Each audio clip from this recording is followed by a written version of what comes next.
Salam guru penggerak, tergerak, bergerak, dan menggerakkan.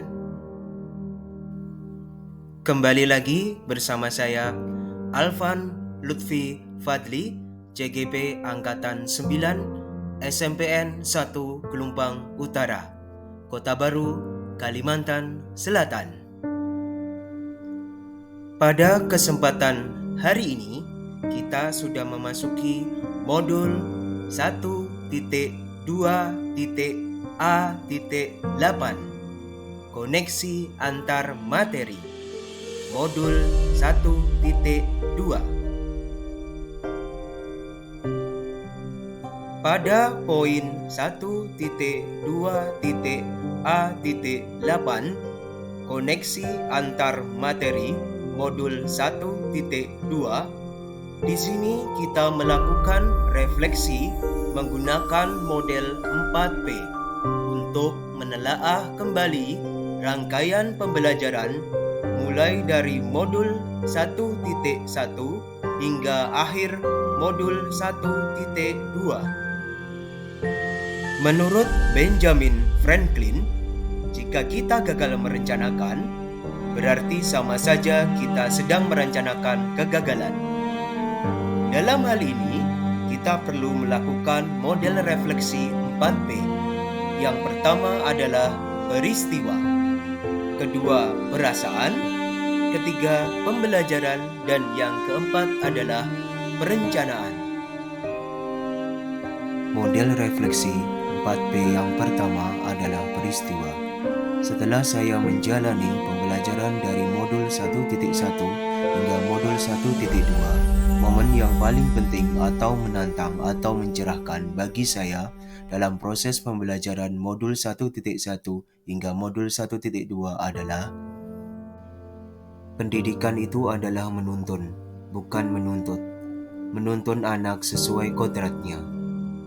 Pendidikan itu tidak hanya memberikan ilmu, tetapi menebalkan garis samar yang sudah dimiliki oleh anak.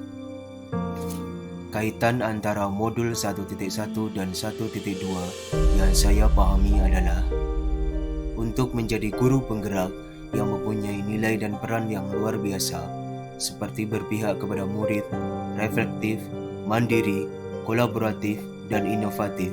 Seorang pendidik haruslah terlebih dahulu mengetahui dan memahami hal yang paling esensial dari filosofi Ki Hajar Dewantara, yaitu pendidikan berpusat untuk murid, di mana kita menghamba secara analogi yang mana proses dari garis samar-samar yang sudah dimiliki anak atau prior knowledge.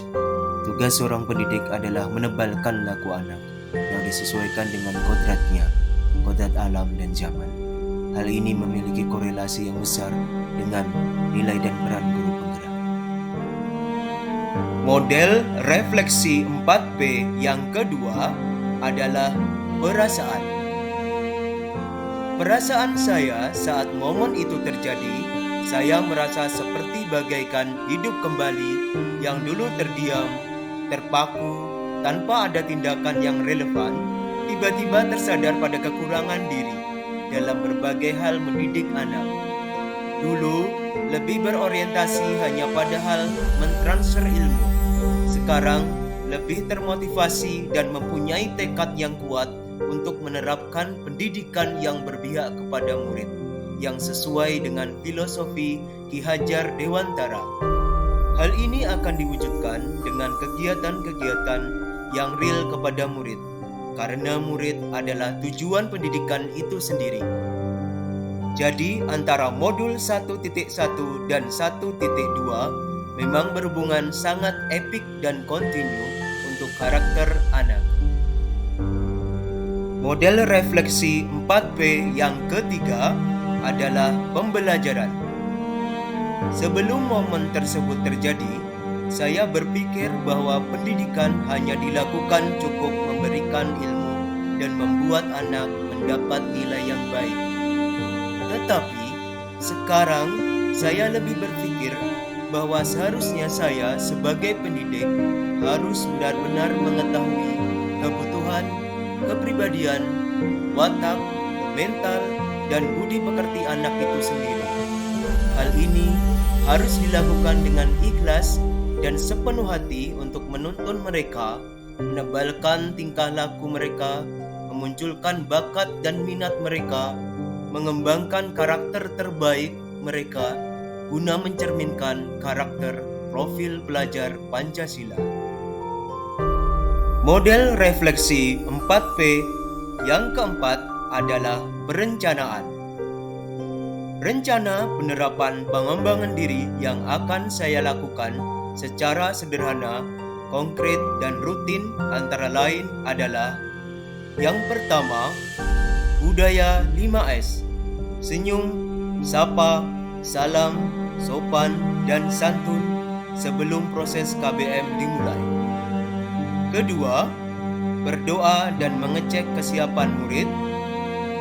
Di sini untuk menebalkan nilai spiritual murid. Ketiga, menyanyikan lagu kebangsaan dan lagu daerah. Di sini untuk menebalkan rasa nasionalisme murid. Keempat, membuat dan menerapkan bersama-sama tentang kesepakatan kelas dengan baik. Perencanaan yang kelima adalah menyampaikan tujuan pembelajaran sebelum ke inti kegiatan. Keenam, memanfaatkan teknologi tepat guna disesuaikan dengan kodrat alam dan zaman anak. Ketujuh, melakukan ice breaking di sela proses KBM. Kedelapan, melakukan refleksi bersama murid dan memberikan penilaian. Dan kesembilan adalah berkolaborasi dengan kepala sekolah, rekan sejawat, komunitas sekolah dalam meningkatkan mutu dan kualitas pembelajaran.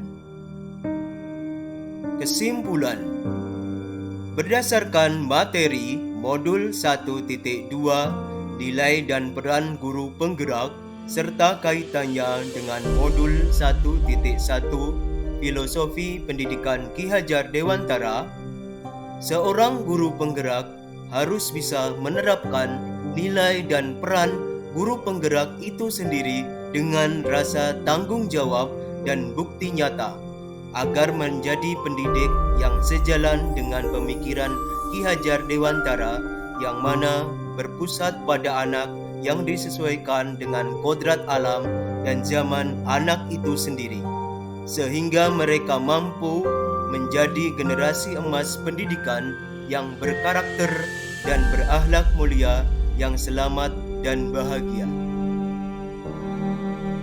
Cukup sekian pemaparan dari saya. Semoga dapat memberikan manfaat. Amin. Salam guru penggerak, tergerak, bergerak, dan menggerakkan. Dari Alfan Lutfi Fadli, CGP Angkatan 9, SMPN 1 Kelembang Utara, Kabupaten Kota Baru, Kalimantan Selatan.